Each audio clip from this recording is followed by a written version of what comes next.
Hello everyone, this is our operations management video project. I'm Matt.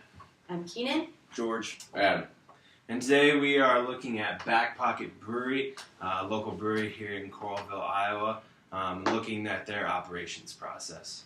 And we decided that we were going to focus on process analysis.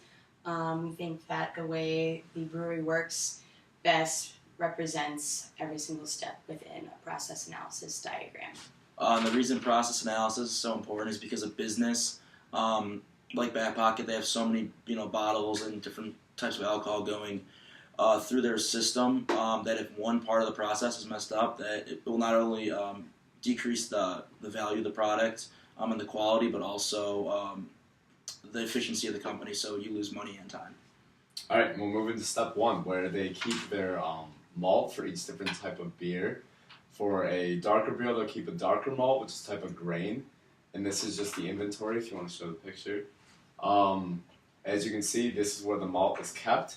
And eventually it's moved into the masher, which turns into more of an oatmeal type, which is later sent in through these blue pipes into the whirlpool. And the blue pipes also represent this arrow.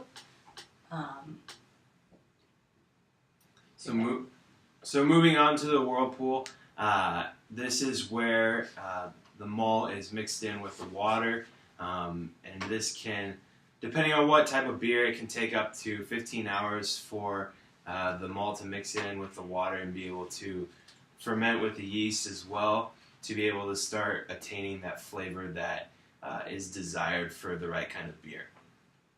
And so moving from there, it also moves to this next tank, which is where the hops are added.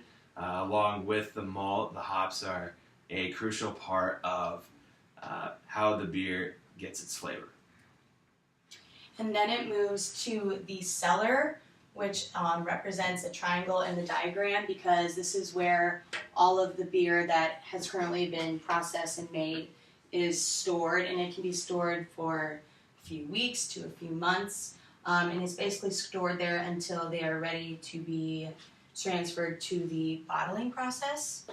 And that is, these pictures represent how it is transferred from the cellar to kegs and also as well to the bottles. So this is just an example of what the bottles would go through, as well as how they are filled and then capped.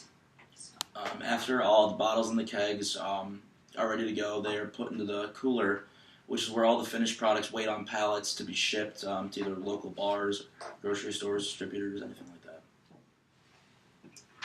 Yeah, so this is kind of the warehouse where all of the kegs and bottles are kept in order to be able to keep them cold until they're ready to be shipped.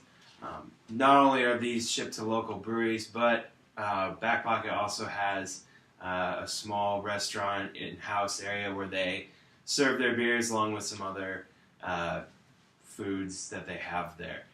So all in all, it's a great brewery that is able to brew local craft beer, and it was a pleasure to learn about their operations and their process analysis.